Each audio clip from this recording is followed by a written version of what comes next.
Assalamualaikum.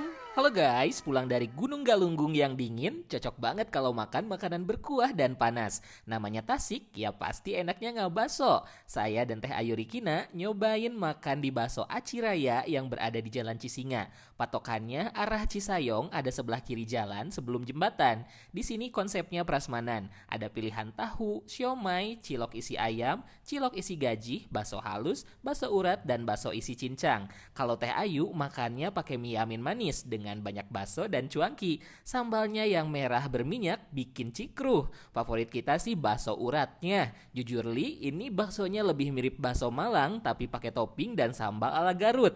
Saya sih pesan juga mie ayam. Selera saya banget karena ayamnya tanpa tulang dan berbumbu manis. Di sini juga ada menu steak dengan harga 30 ribuan aja. Yuk datang ke sini. Video lengkapnya tonton di channel YouTube Yudi Barreto.